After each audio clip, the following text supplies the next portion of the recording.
Bapak-bapak, istrimu mengomel,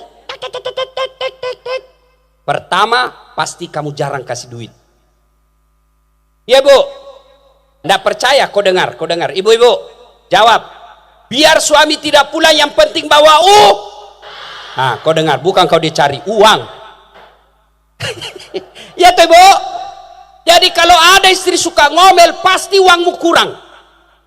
Tapi juga ibu jangan selalu ngomel. Bu, saya di Makassar ada yang tanya, Ustadz, kenapa suami saya itu tidak betah di rumah? Saya takut dia tersinggung. Kuceritakanlah, ada orang suami istri, istrinya ngomel aja kerjanya. Ada uang tidak ada uang, ngomel aja kerjanya. Suatu ketika suaminya dapat uang, dia belikanlah emas istrinya. Senang istrinya, kata suaminya, Dek, kita pergi lihat ziarah deh, sumur tua. Di kampungnya, sumur tua itu usianya bu 400 tahun. Sampailah dia, senang istrinya dikasih emas. Sampailah di situ sumur tua. Dia bilang suaminya, Dek, kau lihat dulu itu sumur, ada ndak airnya? Ada bang, dangkal. Maksudnya sedikit bang, airnya paling sampai di lutut. Dalam hati suaminya berarti aman. Coba kau lihat, dia dekat dengan bibir sumur, dia dorong istrinya masuk. Duh, jatuh masuk ke sumur. Kata suaminya, ngomel aja kau di situ, ndak ku dengar juga, ngomel kau. Suaminya di atas nyanyi-nyanyi. Tiba-tiba 1 jam kemudian, tiba-tiba dari dalam sumur ada makhluk tinggi hitam besar keluar dari dalam sumur. Kaget suami, hei siapa kamu? Saya jin penunggu sumur ini. Saya sudah 400 tahun di dalam sini tenang-tenang. Ada perempuan di dalam, ngomel aja kerjanya. Sejam ini sudah ngomel aja kerjanya. Lebih baik saya lari. Kata suaminya, kau baru 1 jam, saya 24 jam sama dia. Ibu, sudah paham pian ibu? Paham? Paham? Jadi kalau suami kada betah di rumah, pasti suka ngomel. Dan kalau istrimu suka ngomel, pasti kamu jarang belikan perhiasan. Jadi lebih baik ilmu kita pakai sabar. 2, menurut Quran, ada masalah, Rasulullah memakainya dengan cara apa? Meningkatkan kualitas sholat. Ibu-ibu, adik-adik, itu coba kalau tak lihat, itu namanya Kapolres Dandim, itu beliau itu punya ajudan. Coba kalau beliau panggil ajudan, biar itu ajudannya lagi duduk makan kacang, dia langsung lompat. Kalau perlu itu belum dia kunyah, dia telan bulat-bulat. Siap komandan. Lari kalau perlu, biar di dalam toilet dia siap komandan, perintah. Padahal itu Kapolres Dandim ada masa jabatannya, pasti mutasi. Tapi begitu takutnya kalian kepada komandanmu. Lalu kenapa ketika Allah panggil kalian, hayya 'alas shalah, Pak polisi, Pak tentara, sini kamu, saya kasih kau, sini. Apa jawaban kita? Tunggu. Tuhannya disuruh menunggu. Komandanmu aja kau tidak berani bilang tunggu. Hebatnya lagi, dari subuh dipanggil dia bilang tunggu, sampai Isya kada datang. Panggil lagi, hayya 'alal falah. Ibu bapak tahu tidak artinya hayya 'alal falah? Hayya 'alal falah itu artinya, kalau diindonesiakan secara bebas, sini kamu, saya kasih kamu apa yang kamu mau. Itu hayya 'alal falah. Mari menuju kemenangan. Artinya, sini saya kasih menang kamu. Maka sholat. Ibu-ibu kalau ada masalah dalam rumahmu, pasti kamu malas sholat. Adik-adik tentara, para polisi, kalau hidupmu susah, pasti sholatmu tidak beres. Adik-adik remaja, kalau hidupmu tidak jelas masa depanmu, pasti kau tidak sholat. Jelas? Oh, saya sholat Ustaz. Betul kau sholat tapi main-main. Betul kau sholat tapi tidak ikhlas. Hayya 'alas shalah, asar lagi. Barusan kita sholat duhur, kau tidak ikhlas.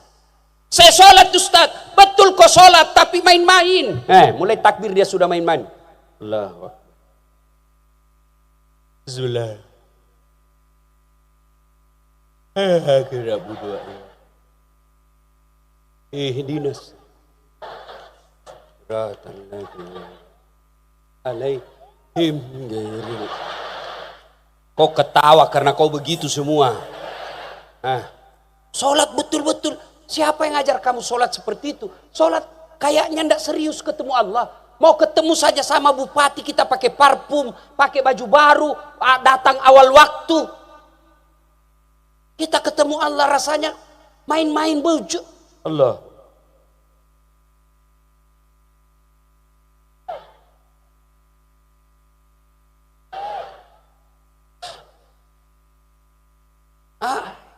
Bagi pantas hidupmu 30 tahun sudah cari nafkah, tidak bisa kau lepas dari kredit, pinjol. Kenapa? Karena kau main-main sholat. Tidak mungkin Allah sengsarakan hidupmu kalau sholatmu baik. Tuhan apa yang menyengsarakan hidupnya orang baik sholatnya? Kenapa kau miskin? Karena kau tidak sholat. Dari kamu sampai anakmu jual asongan. Kenapa kau tidak sholat? Orang ceramah maulid kau masih jual. Duduklah kau dulu dengar ceramah.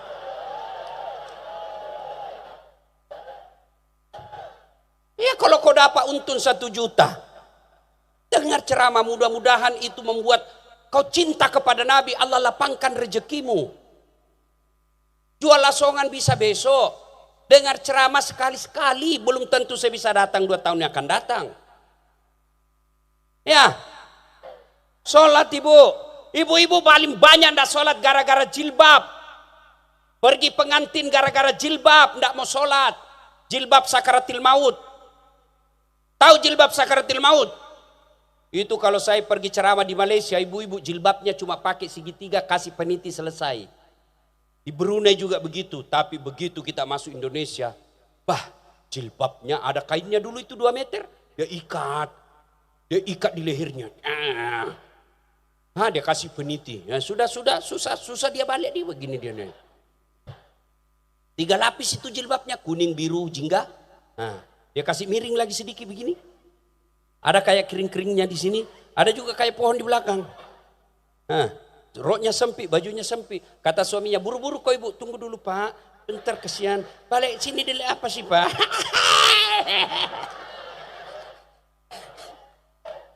Tiba waktu sholat, hayalah sholat.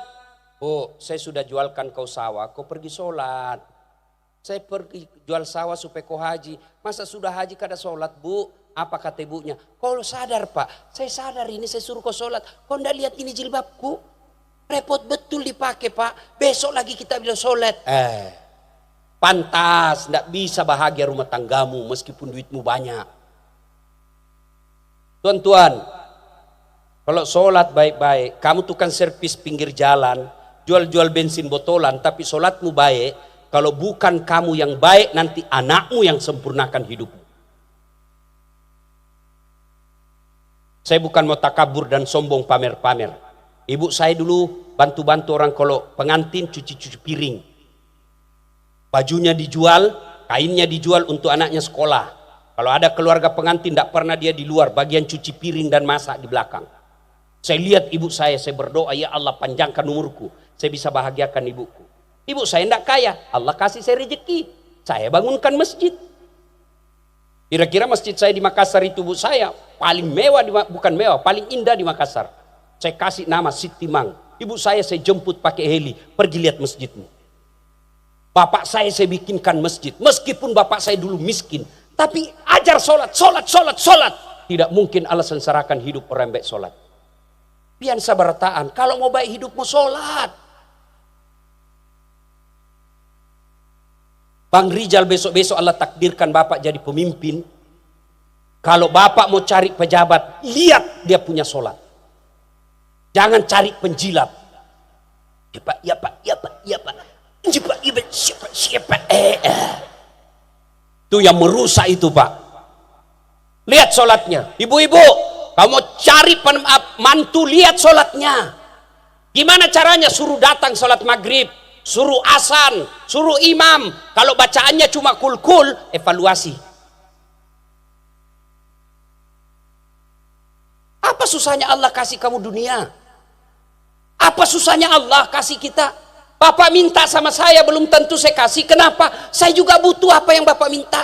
Dan saat kasih HP-mu, tidak mungkin. Kenapa? Saya juga perlu HP. Dan saat kasih saya mobilmu, kada mungkin. Kenapa? Saya juga mau pakai mobil. Tapi minta sama Tuhan, apa yang kamu minta Allah tidak butuhkan.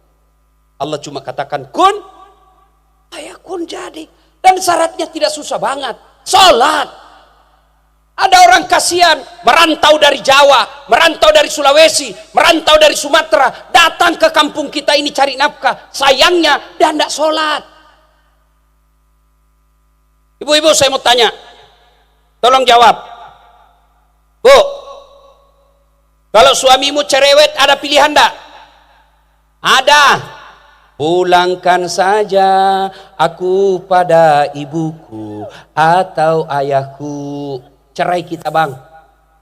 Bapak-bapak, istrimu malas, suka ngomel, tidak tahu atur keuangan, ada pilihan? Ada, dua pilihanmu, tambah atau ganti sekalian. Ayo, bapak-bapak polisi, komandanmu tidak baik, ada pilihan? Ada, tunggu sampai dia mutasi, selesai. Pegawai negeri, wali kota tidak senang sama kamu, gubernur tidak senang sama kamu, ada pilihan? Ada. Pensiun dini, selesai. Lewat depan kita, kentut aja. Nggak ada urusan, bukan lagi pimpinan kita. Ayo. Saudaraku bubuhan Banjar, pergi Sulawesi Selatan merantau. Kada nyaman di sana. Ada pilihan kada? Ada, bulik lagi pian. Orang Jawa datang merantau ke Kalimantan. Di sini tidak nyaman. Balik lagi ke Jawa. Mangan orang mangan, yang penting ngumpul. Iya toh? Tapi kalau masuk kubur, ada pilihan kada? Ada pilihanmu kalau kau masuk kubur? Kada nyaman, bulik dulu ah. Begitu kau bulik, viral satu dunia. Orang di kampung tidak ada lagi yang mau tinggal di kampung itu gara-gara kau. Dan salah satu sebab kau menderita di kubur, al-mutahawil bis sholah, menganggap enteng sholat.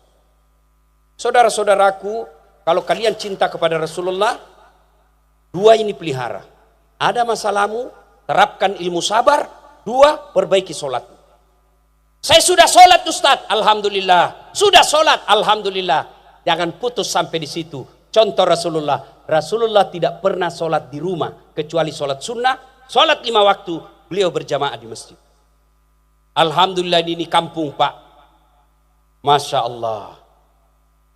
Saya lihat masjid umumnya penuh. Apalagi kalau subuh, penuh sampai di luar, tidak ada di dalam. Yang di dalam orang tua yang sudah muka-muka sakaratil maut. Anak muda tidak ada lagi ke masjid. Kenapa orang malas ke masjid? Satu, karena dia tidak lihat pahalanya. Coba kalau Bang Rijal umumkan, siapa yang datang sholat berjamaah subuh, diberikan beras 5 kilo, minyak goreng 2 liter, telur 2 rak, jam setengah 4, jam setengah 5 sholat subuh, jam 7 malam sudah penuh. Kenapa? Karena dia lihat pahalanya. Padahal Nabi jelaskan, andai saja kau lihat pahala salat jamaah subuh, kamu akan datang ke masjid meskipun engkau dalam keadaan merangkak.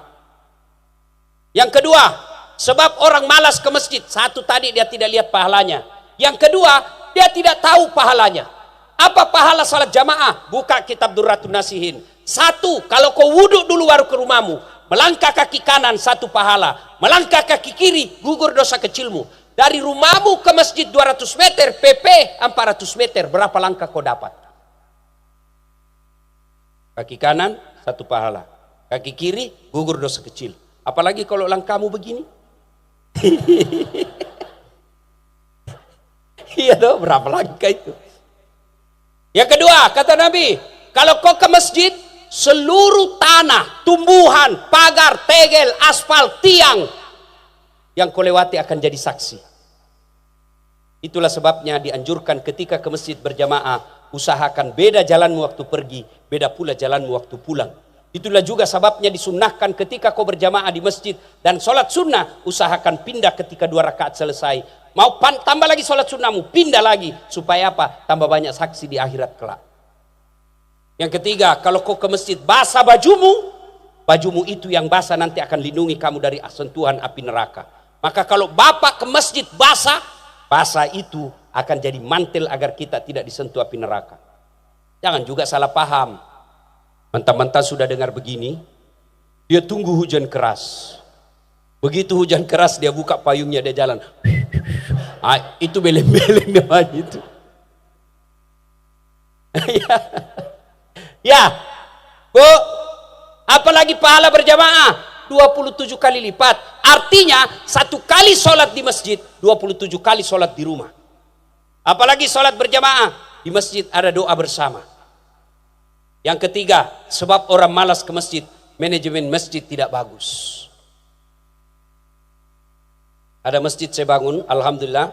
Itulah selalu saya bilang, Pak, kalau Bapak nonton ceramah saya jangan lupa like and share. Kalau Bapak nonton itu YouTube saya ada iklan, jangan di skip. Nonton satu iklan, Ibu Bapak kalau nonton iklannya itu Bapak membangun masjid. Alhamdulillah sudah 3 masjid kita bangun. Alhamdulillah sudah puluhan anak sekolah yatim piatu kita sekolahkan. Termasuk tadi saya singgah di Binuang makan, ada 2 di situ saya bilang, kamu daftar sekolah di mana kamu mau, saya sekolahkan kamu. Itu dari mana? Dari Bapak like and share. Nah, Bapak Ibu, masjid saya kelola bagus. Imamnya penghafal Quran 30 juz. Muadzinnya kita seleksi gaji seperti pegawai negeri. Penceramahnya belum ceramah sudah dikasih honornya. Ini judulnya, ini buku yang dibaca. Masya Allah, sound systemnya bagus, karpetnya nyaman, di dindingnya ada proyektor. Kalau imam berzikir, keluar itu kalimat zikirnya, semua ikut. Di bawahnya ada ikan koi yang sudah saya mu'alafkan. Kan koi kan dari Jepang, Pak, agama Shinto. Saya islamkan dulu baru masuk kolam. Masya Allah. Ya Bapak lihat di YouTube saya itu, masjid saya, Masya Allah, cantik. Akhirnya Pak, orang di sana kalau mau sholat Jumat 30 menit sebelum azan sudah tidak ada tempat kau dapat di dalam. Taraweh sampai di luar jalan 30 malam berturut-turut. Orang nyaman. Ini bagaimana orang ke masjid? Yang azan orang tua sudah pensiun. Tarik napas, sesak napas. Hayya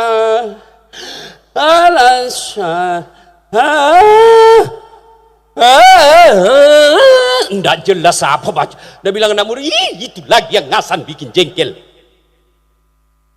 Karpetnya Allah Karim sudah 7 kali lebaran tidak pernah diganti. Begitu kita mau sujud banyak semut, di mana didaratkan kepala ini. Sound systemnya begitu imam takbir Allahu Akbar langsung storing.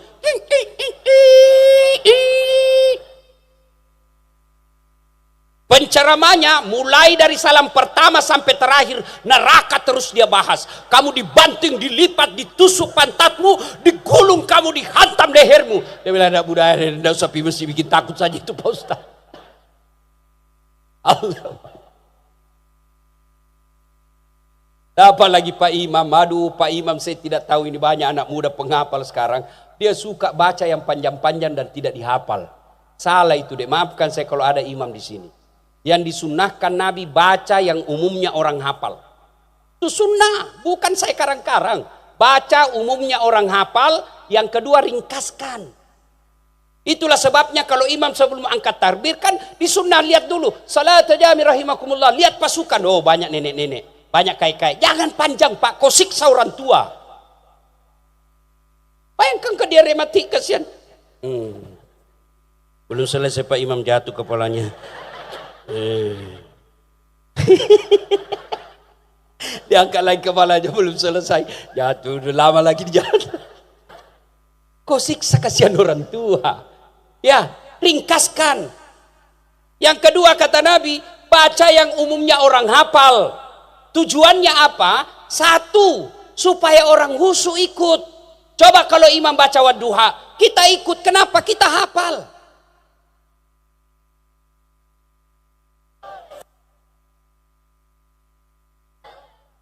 Saya cuma lihat jam. Hei, bayangkan kalau imam baca wadduha, kita bisa ikut husu. Ini imam baca Al-Anfal ayat 5 sampai 62. Dia husu dengan bacaannya, kita husu dengan hayalan. Kita mau ikut, tidak dihafal, kita mau ruku, Pak Imam masih panjang. Terpaksa kita baca pengumuman keadaan keuangan masjid, pengeluaran, bayar listrik, ganti keran, dibaca semua itu Pak. Sudah dibaca semua itu satu papan, belum selesai Pak Imam, kita lanjut lagi baca kalender Persatuan Guru Republik Indonesia. Belum selesai lagi, dibaca lagi RR calon bupati, dibaca bajunya orang Pak di belakang. Siapa yang salah? Imam. Maka baca yang umumnya orang hafal supaya orang husu. Yang kedua, kalau imam salah, ada yang bisa luruskan. Coba kalau imam baca Wadduha, salah sambung, kita bisa bantu. Tapi imam baca Al-Anfal, begitu salah, hadapi susahmu sendiri. Ada ini wallahu alam benar atau tidak, cerita aja ini Pak. Ada penghafal Quran pulang kampung, dites bacaannya. Kau jadi imam nak? Baiklah, imam. Baca Al-Fatihah masih lancar, bagus bacaannya. Begitu dia baca surah yang hanya dia ngapal, tiba-tiba ada cicak. Ke masjid itu apa? Ada cicak jatuh, kena telinganya. Kaget dia, namanya orang lagi sholat jatuh kaget. Hilang hafalannya. Apa sambungannya ini tadi? Apa sambungannya? Dia hening satu masjid. Semua orang menunggu sambungannya. Tidak ada, terpaksa Pak Imam ini karena dia tidak tahu fikih juga, terpaksa Pak Imam bilang, tolong bantu di belakang. Yang di belakang berteriak, dia bilang, saya juga tidak tahu. Ada anak muda berteriak, dia bilang, kalau begitu ya sudah, Allahu Akbar. Siapa salah? Siapa salah? Siapa salah? Pak Imam. Ini lagi kejadian waktu saya di kampung kecil. Kita sholat satu masjid nih, tiba-tiba imam sujud, lama sekali sujud Bu. Tidak seperti biasanya. Apa lama betul ini? Lawas banar. Kenapa? Ada kawan saya, diangkat kepalanya. Wih, hilang imam. Ternyata imam keluar dari pintu samping. Bubar sholat. Selesai sholat ditanya, Pak Imam, dia baru masuk. Pak Imam, kenapa kau keluar? Saya kentut nak. Lain kali Pak Imam, kalau kau kentut, kasih bangku kita baru kau keluar. Saya malu kau lihat nak.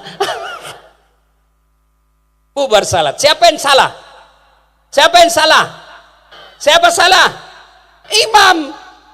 Makanya dalam fikih sholat jamaah tidak boleh sembarang orang jadi imam. Kenapa? Karena kalau imam salah, salah satu masjid. Jadi makmum siapa saja boleh. Jadi jamaah siapa saja boleh. Tapi imam tidak boleh. Kenapa? Salah imam, salah jamaah kita. 27 November akan datang. Kabupaten kita milik imam. Hati-hati milih imam. Jangan kau pilih hanya karena sekampung. Karena kau bukan memilih kepala kampung. Jangan kau pilih karena sesama suku. Karena kau bukan memilih kepala suku. Pilihlah yang kamu yakini bisa menyelamatkan kalian semua secara agama dan kemaslahatan umat. Bujur? Hui. Kalau jadi makmum siapa saja. Cuma kalau jadi makmum jangan juga kau merasa paling alim. Ada juga orang masuk jaga makmum, mulai takbir dia kayak dia lah paling soleh dalam masjid.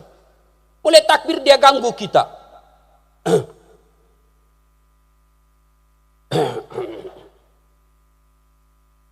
Allah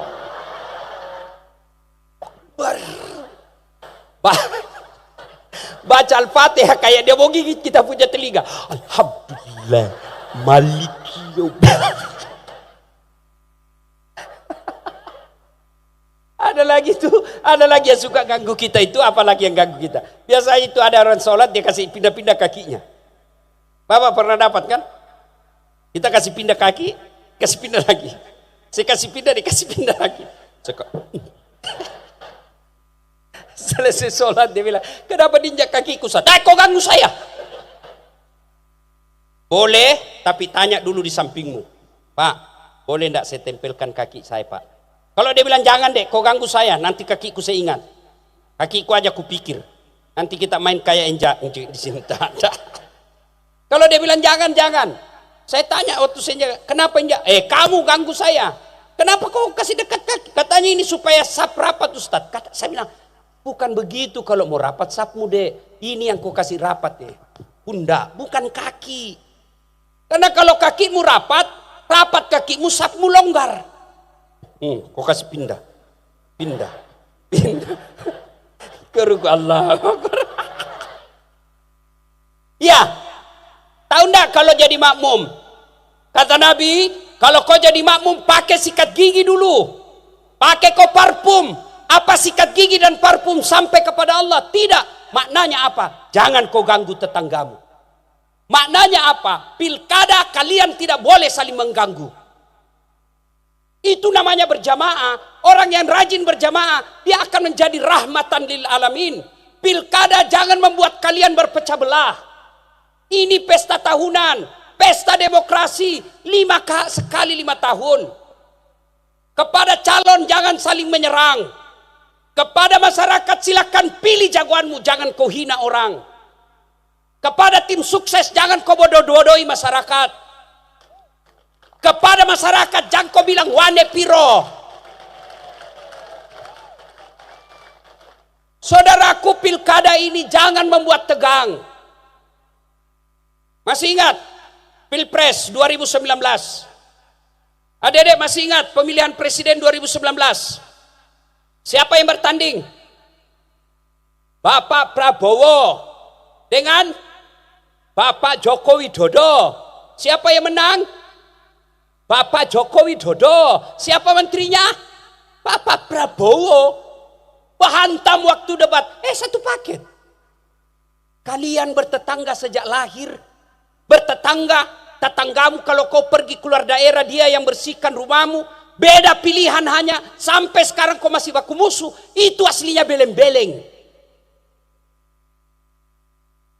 Berjamaah itu contoh. Jangan kau ganggu orang. Kamu rajin sholat. Kamu rajin puasa Senin Kamis. Kamu tahajud tiap malam. Tapi tetanggamu tidak ada yang suka kamu. Kau bukan orang baik di hadapan Allah. Siapa orang mulia di hadapan Allah? Hairun nas anfa'uhum linnas. Sebaik-baik manusia di antara kalian yang paling banyak manfaatnya buat orang lain. Saya heran kalau ada orang rajin berjamaah tapi tidak bisa berbeda dalam pilkada. Coba lihat orang dalam pilkada, Pak. Beda-beda pilihan tapi tetap kita satu. Coba lihat, bayangkan bagaimana rusuhnya salat seandainya kita boleh pakai bahasa masing-masing. Bahasa dari suku manapun kamu masuk masjid, bahasamu bahasa sholat. Bayangkan kalau kita bahasa masing-masing. Yang jadi imam Habaib keturunan Arab. Dia takbir pakai bahasa Arab. Allahu Akbar. Datang Bubuhan Banjar jadi jamaah. Dia takbir pakai bahasa Banjar. Allah ganal bujur. Datang orang Kutai, dia pakai bahasa Kutai. Allah pore benih. Orang Bugis tidak mau kalah, dia takbir pakai bahasa Bugis. Pungalau ta'ala malopo. Weh, ada orang dari Jakarta, Pak. Dia takbir pakai bahasa gaul Jakarta. Allah gede banget gitu loh. Coba, maka itu simbolnya umat Islam sangat mengedepankan persatuan. Bahkan aturan dalam agama kadangkala boleh dilawan, boleh tidak diikuti ketika untuk memelihara kemaslahatan. Dan kemaslahatan itu adalah memelihara ukhuwah. Wa'tasimu bihablillahi jami'a wa la tafarraqu. Innamal mu'minuna ikhwah. Umat Islam itu kata Allah bersaudara. Dan ditranslatekan oleh Nabi ketika Nabi bersabda, umatku itu seperti badan ini. Coba lihat badan kita, Pak. Tangan kanan gatal tanpa diundang kiri yang garuk. Tangan kiri yang gatal tanpa diundang kanan yang garuk. Gatal dua-duanya kerjasama. Iya kalau, hei, hei, kita nyanyi dulu. Satu kali kau sakiti hati ini masih, enggak hafal, sudah. Ada anak muda jalan-jalan pergi menyatakan cinta. Tiba-tiba di jalan tahan tuh kakinya. Kaki tahan tuh, seluruh tubuh ikut merasakan. Itu nama makna kata Nabi, seperti tubuh ini. Coba lihat, tahan tuh kakinya. Yang pertama bereaksi mulut.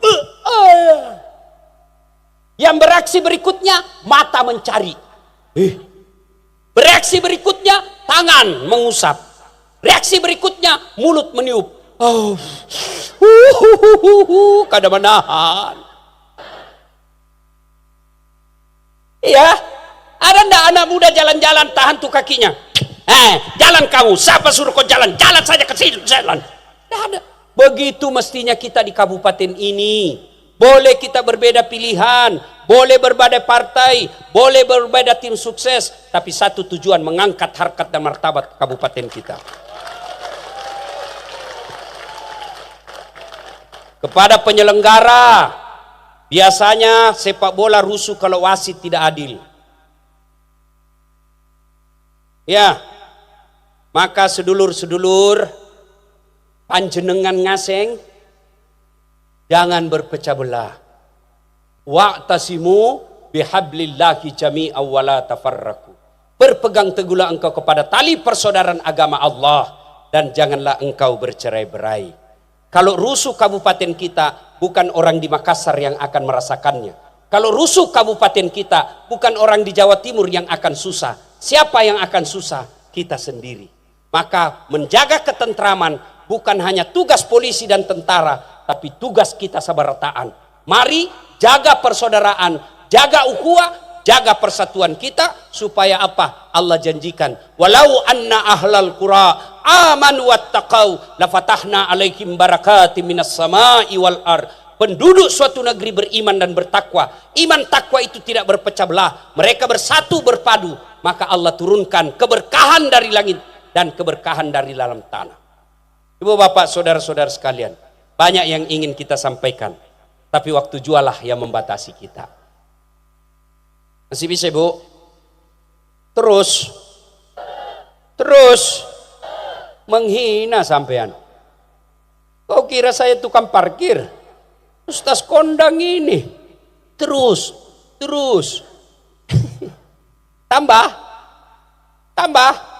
Kau kira saya penjual soto Banjar? Ya, pesan, ayo tingkatkan kesabaran, tingkatkan kualitas sholat, datang berjamaah di masjid. Pilkada kita sikapi dengan cara apa? Jangan bagadu. Boleh berbeda pilihan, halal. Kalau kita yang calon tidak menang, ikuti ilmunya Bapak Prabowo. Sejak 2019 bertarung, 2014 bertarung, 2024 baru Allah kabulkan keinginannya. Kepada masyarakat, ayo mari jaga kampung kita sama-sama. Tidak ada yang lebih utama menjaga kampung kita kecuali kita semua yang ada di kampung ini. Di tempat ini kita mencari nafkah, di tempat ini kita bekerja, di tempat ini kita beribadah, maka kita semua berkewajiban untuk bahu-membahu menjaga keamanan dan ketertiban. Pilkada boleh pilihan, silahkan pilih jagoanmu, tapi jangan kau hina lawanmu. Dan jangan golput. Datang, jangan ada golput. Saya berpendapat ulama pada mazhab, ayo coblos. Bukan karena kita mencari orang baik, tapi kita menghalangi orang jahat untuk jadi pemimpin. Ibu bapak saudara-saudara sekalian, inilah saja yang sempat saya sampaikan.